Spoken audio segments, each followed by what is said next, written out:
रामावतार त्यागी है। सबसे पहले हम लोग इस कविता का वाचन करेंगे। वाचन यानी पढ़ना, शुद्ध शुद्ध पढ़ने को वाचन बोला जाता है। किताब देखिए आप लोग। मन समर्पित, तन समर्पित और यह जीवन समर्पित, चाहता हूँ देश की धरती तुझे कुछ और भी दूं।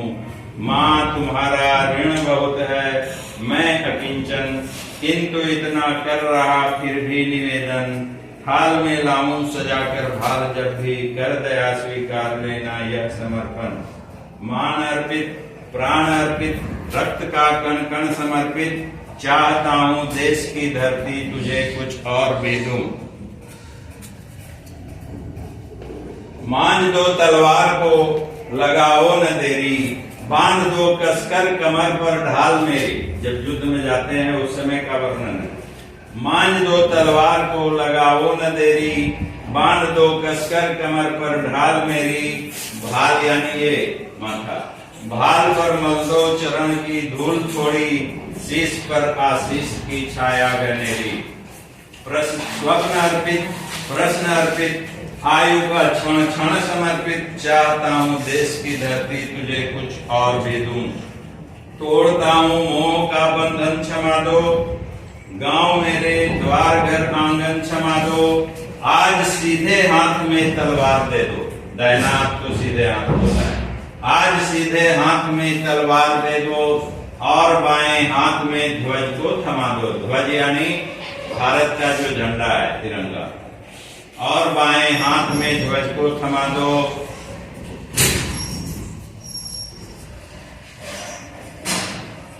सुमन अर्पित, चमन अर्पित, नीड़ का तृण तृण समर्पित, चाहता हूँ देश की धरती तुझे कुछ और भी दूं। यह कविता देशभक्ति से ओतप्रोत कविता है। हम लोग भारत की भूमि पर जन्म लिए हैं और यहीं के हवा में हम लोग सांस लेते हैं। यहाँ की जमीन से निकले हुए पानी या यहाँ की नदी का पानी हम लोग पीते हैं। यहाँ के कुएं, तालाब, झरने, नदी का पानी हमें प्राप्त होता है पीने के लिए और भी बहुत से काम के लिए। इसके अलावा यहाँ के उपजाऊ खेतों में उपजे हुए अनाज को हम भोजन करते हैं। यहीं के खेतों में पैदा हुए अनाज से हमारा पोषण होता है। हमारा देश, हमारे देश की धरती हमारे लिए बहुत कुछ प्रदान करती है यानी देती है। इसलिए हमारा मातृभूमि पर बहुत ऋण है। कभी यहाँ उसी ऋण को चुकता करने के लिए, उस ऋण को उऋण होने के लिए, उस ऋण से उऋण होने के लिए यहाँ अपनी इच्छा व्यक्त करता है, बोलता है। व्यक्त करते हुए क्या बोलता है? मन समर्पित, मन भी समर्पित, तन भी समर्पित, यह शरीर भी देश की सेवा के लिए समर्पित। जैसे सैनिक युद्ध में जाते हैं, बहुत से वापस आते हैं और बहुत से मातृभूमि की सेवा करते करते बलिदान हो जाते हैं। जो देश के लिए मरते हैं उनको मरना नहीं कहते हैं, उन्हें शहीद होना कहते हैं।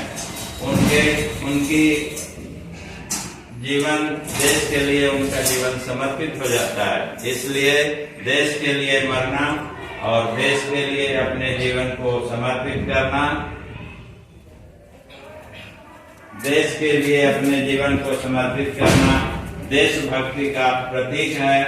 और कवि कहता है कि अपना सब कुछ समर्पित करने के बाद भी मुझे संतोष नहीं हो रहा है। मेरे पास कम साधन है कि मैं अपने देश के जो ऋण है देश का, उसको मैं चुकता कर सकूं। इसलिए अपने खून का, अपने रक्त का कण कण समर्पित करने के बाद भी चाहता है और क्या दे दूं देश की।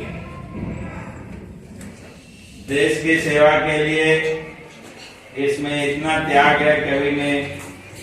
ये कवि एक प्रतीक है। हम लोग हर नागरिक का यह कर्तव्य है कि देश की सेवा करने के लिए हम लोग अपने आप को न्योछावर कर दें, अपनी इच्छाओं को, अपने घर परिवार से जो मोह हमारा है उसको छोड़ते हुए सैनिक घर से जब बाहर निकलते हैं तो अपने माँ बहन, अपनी पत्नी, बाल बच्चों को छोड़ करके देश की सीमा पर देश की रक्षा के लिए, देश में शांति स्थापित करने के लिए तेरा वैभव अमर रहे माँ।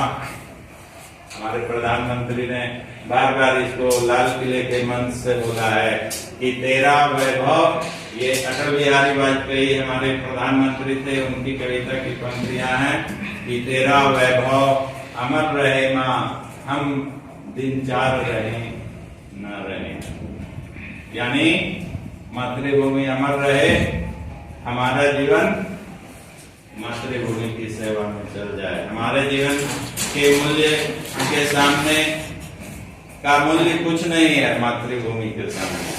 इन्हीं सभी शब्दों के साथ इस कविता को हम लोग याद करेंगे, पढ़ेंगे, पहले वाचन करेंगे यानी शुद्ध शुद्ध पढ़ेंगे, उसके बाद उसको याद करेंगे, फिर लिखेंगे, फिर इसके प्रश्नों को समझेंगे और इसके भाव को भी समझेंगे कि क्या करना है और इसको अपने जीवन में उतारने की भी कोशिश करेंगे। अपने अंदर देश प्रेम का भाव को जागृत करने वाली एक कविता है। धन्यवाद।